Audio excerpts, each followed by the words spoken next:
Thierry Henry has a playing record that would turn any footballer green with envy. Claiming a FIFA World Cup, European Championship and a UEFA Cup, as well as kicking hundreds of goals and playing for some of the world's greatest clubs, he knows what it takes to make it.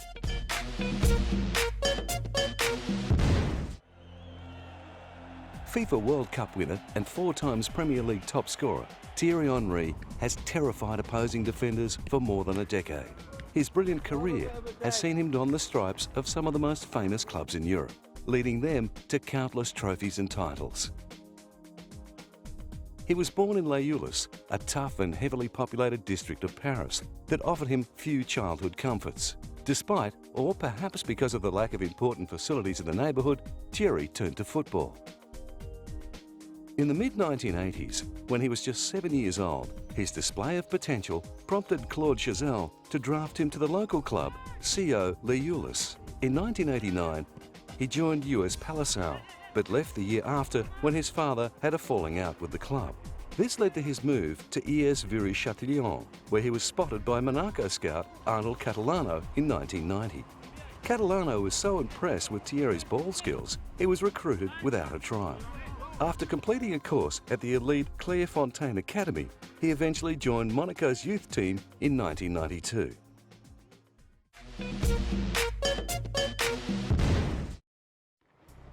With talent and pace to burn, Thierry Henry made his professional debut for Monaco in 1994 at the age of 17. During his 5 seasons with the club, the young winger won the French Young Footballer of the Year, broke a French goal-scoring record and helped his club win the League One title. In January 1999, he was transferred to Juventus for a fee of around €12 million. Playing on the wing, he found it difficult to be effective against the strong and disciplined defence of Italy's Serie A. After scoring just 3 goals in 16 appearances, a mutual agreement saw him transferred to Arsenal less than 8 months later. He was reunited with former Monaco manager Arsène Wenger, and after a frustrating season in Italy, he was given a second chance to shine. Now playing up front, he failed to score a goal in his first 8 games, and the Arsenal fans began to question the hefty €12 million price tag. After conceding that he needed to relearn the art of striking, the Frenchman started to hit his straps and finished the season with a tally of 26 goals.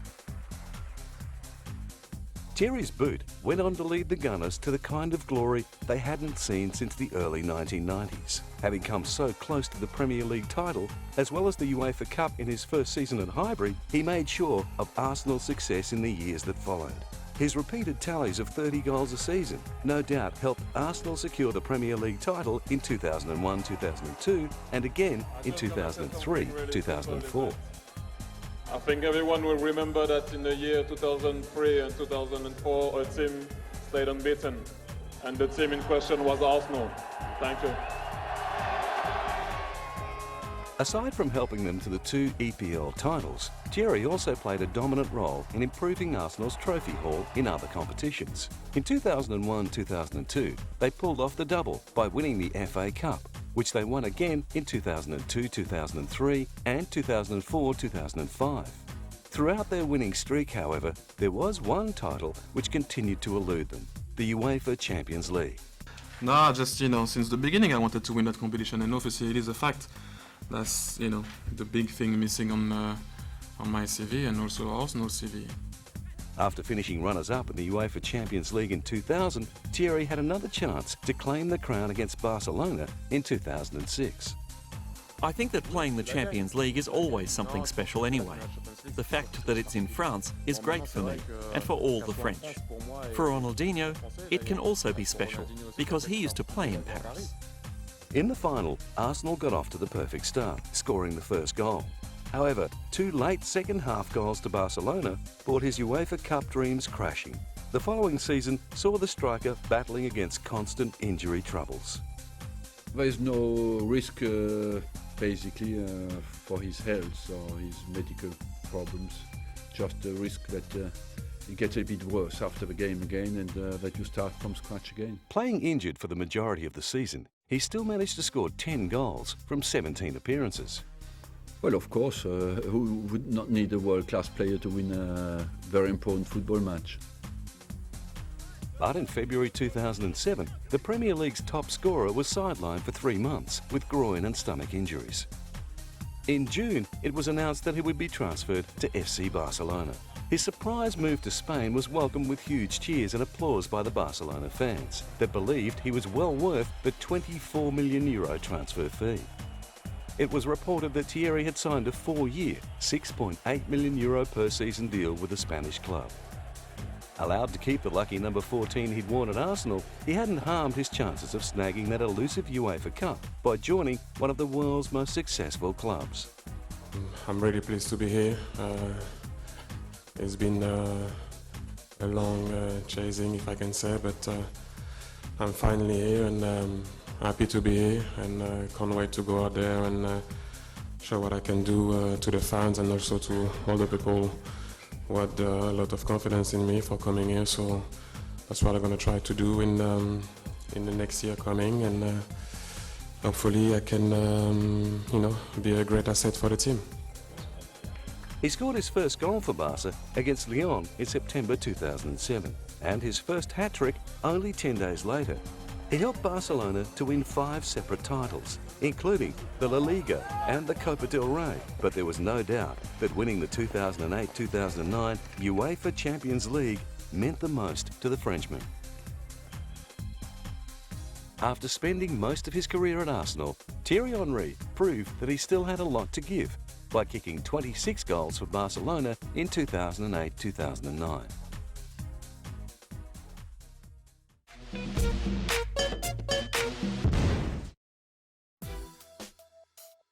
At the age of 19, and playing well above his years, Thierry Henry's form for Monaco had earned him a call-up to the under-20 French national team. Whilst there, he played well in the 1997 FIFA World Youth Championship, and just 4 months later, the young striker made his senior international debut against South Africa.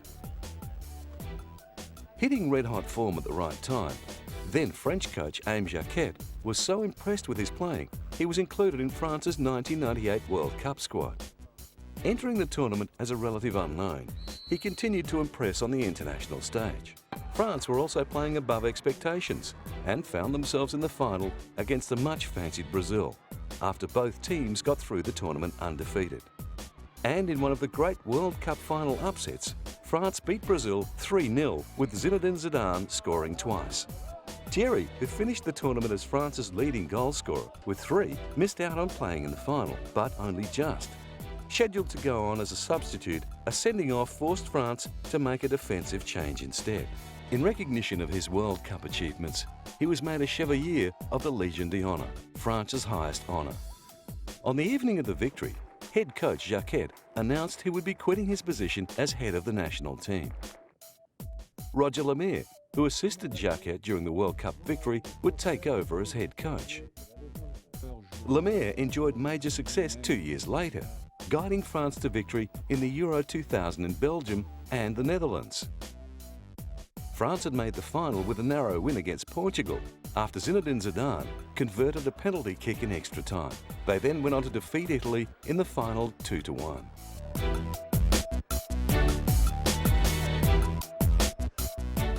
However, Lemaire proved to be inconsistent as a coach, and after France endured a crushing first-round exit in the 2002 FIFA World Cup, he was dismissed. Jacques Santini replaced Lemaire in 2002.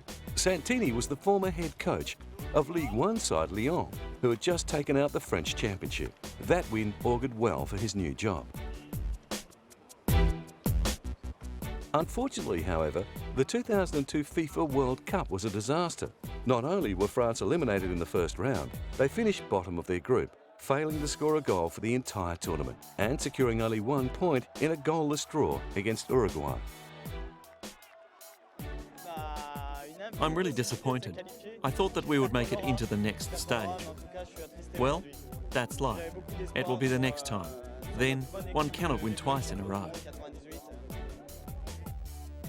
The French team travelled to Portugal in 2004 to defend their title as European champions. After the World Cup defeat, Euro 2004 gave them a shot at redemption. They started out strongly in the competition and easily advanced to the quarter-finals. However, tournament upstarts Greece knocked them out, dishing them a 1-0 defeat on their way to a historic tournament victory. Santini officially quit as coach of the national team immediately after the competition, although he had announced his intention to resign before the tournament. On the 12th of July 2004, Raymond Domenech was the French Football Federation's surprise choice to succeed Santini as head coach. Becoming the third head coach since Aimé Jacquet had held the World Cup trophy in 1998, Domenech was given orders to get at least as far as the semi-finals in the 2006 World Cup. The French team went one better and made the final, where they were defeated by Italy in a penalty shootout. At Euro 2008, they were knocked out in the first round, effectively marking the end of their golden era, leaving them to focus on qualifying for the next World Cup. Despite hitting some lean times, Thierry Henry has also enjoyed a lot of success during his years in the national side, winning the European Cup in 2000, the 2003 FIFA Confederations Cup, and football's ultimate prize, the FIFA World Cup in 1998.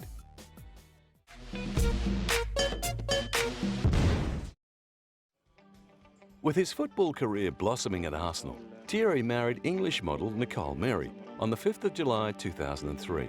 The ceremony was held at Highclere Castle, a 6,000-acre estate in Berkshire, England. The loved-up couple also starred in a commercial together for car manufacturer Renault. They welcomed the birth of their first child, Taya, on the 27th of May 2005. After kicking his first goal since Taya's birthday in a match against Newcastle United, he dedicated it to her by holding his fingers in a T shape and kissing them. He and Nicole bought a family home in Hampstead, North London. However, after his transfer to Barcelona, many fans were shocked to hear the news that the golden couple was heading for divorce. In 2007, the French striker kept busy with a deal to become international brand ambassador for fashion label Tommy Hilfiger. This saw him featuring in the Hilfiger campaigns of spring and autumn of that year. All the proceeds were donated to his charity, the One for All Foundation, which aims to tackle racism and social inequality among the young and underprivileged. You know, when you're young, maybe you have to do your stuff, you have to do your own name, you have to have your, maybe if I can say in bracket, your own fame, and then give it back. And I feel the need right now to give it back. And you said to me earlier on, you know, with the money that we're gonna generate for the foundation, I'm gonna try to build some schools. Maybe not here, maybe in Africa, maybe around my area where I come from. The deal with Tommy Hilfiger included the production of a limited edition clothing line inspired by his signature style, and their partnership led to Tommy Hilfiger signing up as a sponsor of the One for All Foundation. Another of Thierry's sponsors, Reebok, featured him in their new marketing campaign with the slogan "Run Easy." As he was injured at the time, the slogan seemed somewhat ironic. I'll be playing. I'm not injured, so hopefully that can make a difference. Reebok's Run Easy video shows Thierry talking at the speed of chat. He has also been very active in the battle to combat racism in football. After years of being a target of racism himself, he started the Stand Up, Speak Up campaign. It's an open world, there is no frontier, you know, Europe is going to be like one country soon, and it's, you know, that's how you have to move on with it. Despite the campaign's progress, however, Thierry's Arsenal teammate Patrick Vieira has also suffered racist taunts.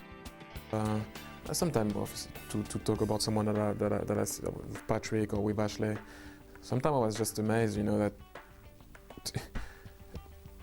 you wonder, you know, what these kind of people are thinking. I think they actually don't love their club that much, because that's not a good thing to show, you know, about your club. Some people, the people who are doing whatever they are doing, sometimes to try to put black player or North African or Asian player out of their game. I just think at the time, you know, once it happened to us in Valencia, and they were giving stick, well, if I can say stick to Patrick, you know, the monkey noises and stuff, and John Carew scored after, and they all cheered him up, and I was like, doesn't make any sense to me. But when he criticised UEFA's stance on the problems in 2003, he ended up with a fine. In 2004, Spanish national coach Luis Aragonés was heard referring to Thierry as that black. It was Aragonés's words that inspired Thierry to form the Stand Up, Speak Up campaign. And that's the main thing, you know, because I said to you, I could have gone like, you know, or everyone else, just said, oh, whatever, you know, I won't be around soon, so just like 5 or 6 years, you know, you just. But I hope they're gonna do something about the game, you know. And like I said, you know, so many players did it before, you know, the likes of John Barnes and did suffer with Paul Ince, and I'm sure Cyril Regis playing for West Bromwich Albion also must have gone through a lot of stuff, but they did help a lot, obviously, for the black players playing right now. So I just hope, even if it doesn't maybe change right now, that 10 years, 5 years, but at least you know in the time being that you were a player that you did try to do something. Many people admire Thierry Henry as much for his charity work and anti-racism stance as they do for his exploits on the field.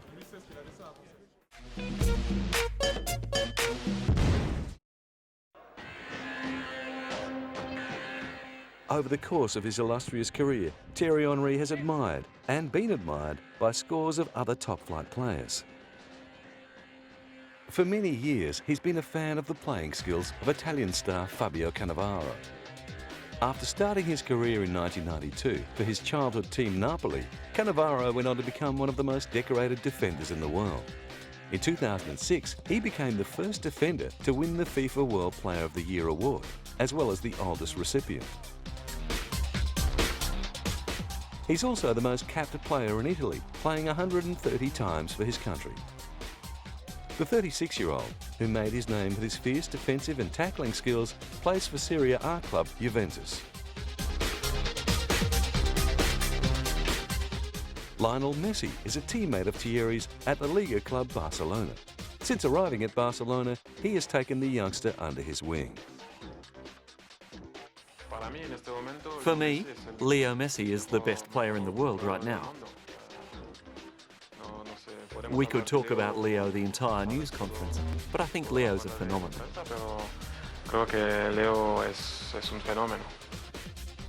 During his short career, Lionel Messi has been heralded as one of the best footballers of his generation. By the age of 21, he had received several Ballons d'Or and FIFA World Player of the Year nominations. Arsene Wenger was Thierry's coach at Monaco and again at Arsenal. He is Arsenal's most successful coach in terms of trophies and is also the club's longest-serving manager, having taken over the reins in 1996. Since he's been boss, Arsenal has won the Premier League 3 times, the FA Cup 4 times, and the FA Community Shield 4 times. But perhaps his greatest achievement was guiding Arsenal through an entire season without defeat in 2004.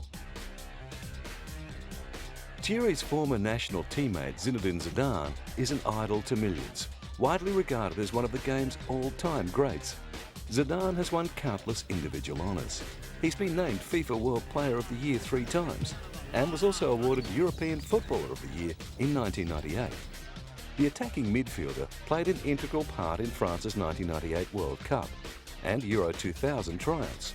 He retired from professional football after the 2006 World Cup. Thierry's former Arsenal teammate Patrick Vieira was another factor in France's 1998 World Cup and Euro 2000 victories. Vieira captained Arsenal from 2002 and was at the helm when Arsenal broke Nottingham Forest's record of unbeaten games in the Premiership. In August 2008, fans ranked Vieira the 5th greatest Arsenal player of all time. Vieira now plays for Serie A club Internazionale and has helped them to 3 Serie A championships. Fellow Frenchman Michael Pantini is the current UEFA president and was a star of the French national team in the 1980s before taking over the job as national coach for 4 years. With 41 goals for France, Pantini was the national team's top scorer until Henry broke his record in 2007.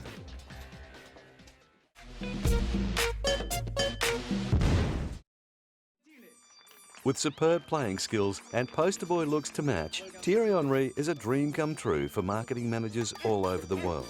In 2006, he became the spokesperson for Reebok and signed a deal to appear in their I Am What I Am campaign.